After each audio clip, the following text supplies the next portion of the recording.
जय हिंद दोस्तों, स्वागत है आपका जीके जीएस वाला में। दोस्तों, अगर आप BA first year, second year या थर्ड ईयर के स्टूडेंट हैं तो यह क्लास आपके लिए बहुत महत्वपूर्ण है, क्योंकि दोस्तों न्यूट्रिशन, हेल्थ एंड हाइजीन विषय सभी के लिए अनिवार्य प्रश्न पत्र है। तो दोस्तों, वीडियो बहुत महत्वपूर्ण होने वाली है। चलिए स्टार्ट करते हैं आज की क्लास। पहला प्रश्न कह रहा है दोस्तों, विटामिन शब्द किसने प्रतिपादित किया है? ऑप्शन नंबर सी है कासिमिर फंक। इनके शॉर्ट फॉर्म में बुलाते हैं सी फंक। एक क्वेश्चन और पूछता है दोस्तों, विटामिन शब्द की खोज कब की गई? तो याद रखिएगा, विटामिन शब्द की खोज 1912 में की गई थी। किसने किया था? कासिमिर फंक ने। अगला प्रश्न है दोस्तों, निम्नलिखित में से कौन विटामिन ए का सर्वोत्तम स्रोत है? ऑप्शन नंबर बी है गाजर।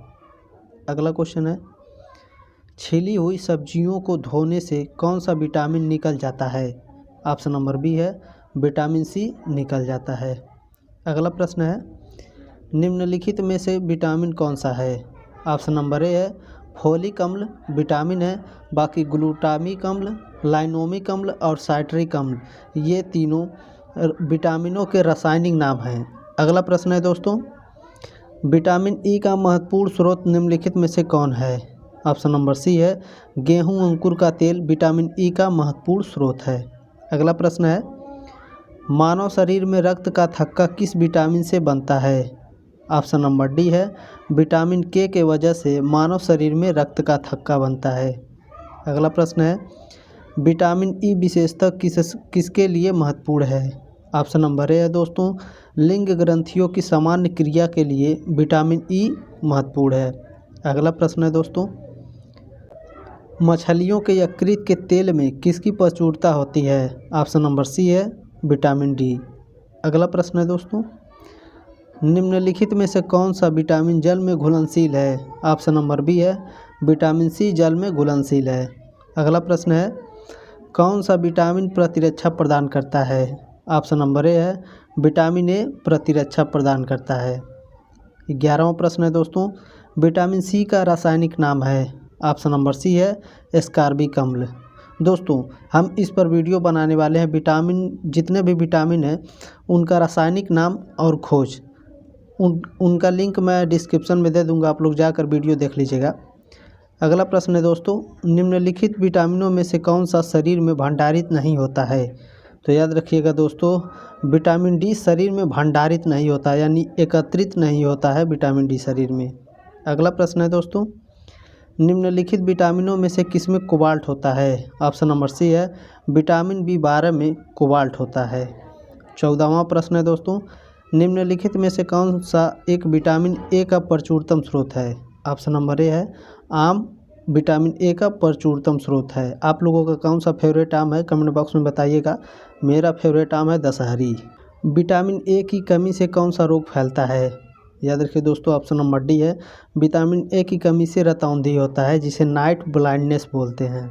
अगला प्रश्न है, मानव शरीर में विटामिन ए भंडारित होता है? ऑप्शन नंबर सी है यकृत में। मानव शरीर में विटामिन ए कहाँ एकत्रित होता है दोस्तों? यकृत में, याद रखिएगा। अगला प्रश्न है, निम्नलिखित में से किसे रक्षात्मक पदार्थ कहा जाता है? तो याद रखिएगा दोस्तों, विटामिन को रक्षात्मक पदार्थ कहा जाता है। बाकी प्रोटीन से शरीर का निर्माण होता है, वसा यानी शरीर में फैट बढ़ता है, मोटापा, और कार्बोहाइड्रेट से दोस्तों हमें ऊर्जा मिलती है। अगला प्रश्न है दोस्तों, इनमें से कौन सा पदार्थ मानव शरीर में ईंधन का काम करता है? ऑप्शन नंबर ए है दोस्तों कार्बोहाइड्रेट मानव शरीर में ईंधन का काम करता है, यानी ऊर्जा देता है। निम्न में से किससे प्रति ग्राम सर्वाधिक ऊर्जा प्राप्त होती है? ऑप्शन नंबर बी है दोस्तों वसा से प्रति ग्राम, यानी 1 ग्राम में भी हमें ऊर्जा मिलती है। किससे? वसा से।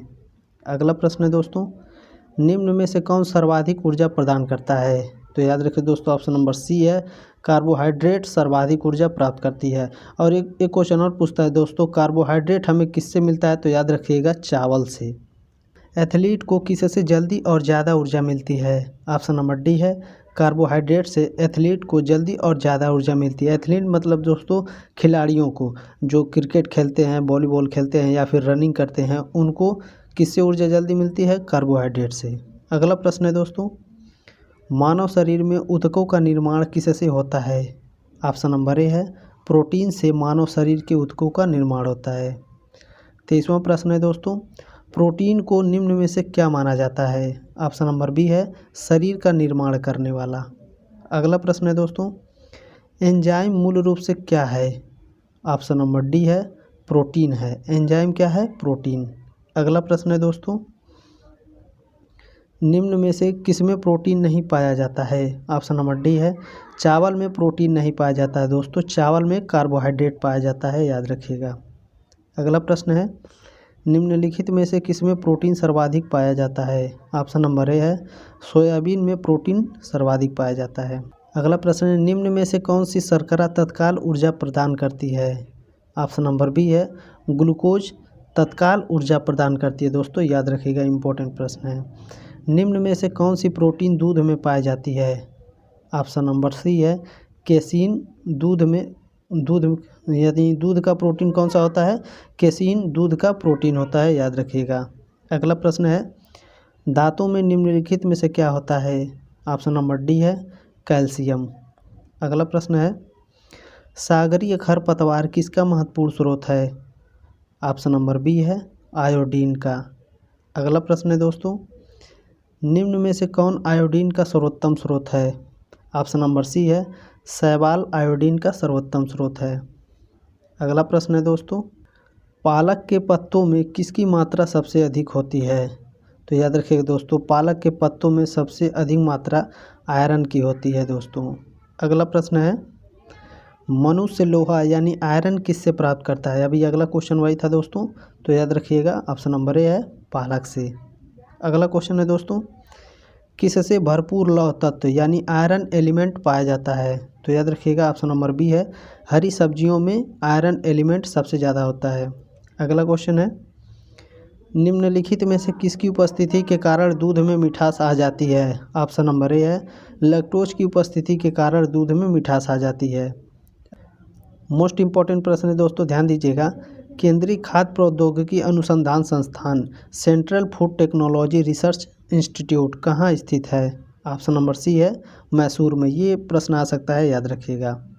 अगला प्रश्न है, टाइफाइड से शरीर का कौन सा अंग प्रभावित होता है? ऑप्शन नंबर डी है इंटेस्टाइन। टाइफाइड से शरीर का आंत प्रभावित होता है। 39वां प्रश्न है दोस्तों, निम्नलिखित अनुवांशिक रोगों जेनेटिक डिजीज में कौन सा यौन संबंधित है? याद रखिएगा हीमोफीलिया अनुवांशिक रोगों से संबंधित है। अगला प्रश्न है दोस्तों, पीलिया यानी जॉइंटिस में दुष्प्रभावित होता है? तो याद रखिएगा लीवर यकृत जो होता है वो पीलिया में प्रभावित होता है, बढ़ जाता है, लीवर बढ़ जाता है पीलिया में, याद रखिएगा। वीडियो कैसी लगी दोस्तों कमेंट बॉक्स में कमेंट करिएगा और एक लाइक और चैनल को सब्सक्राइब कर लीजिएगा। मिलते हैं अगले वीडियो में, तब तक ले जय हिंद, वंदे मातरम।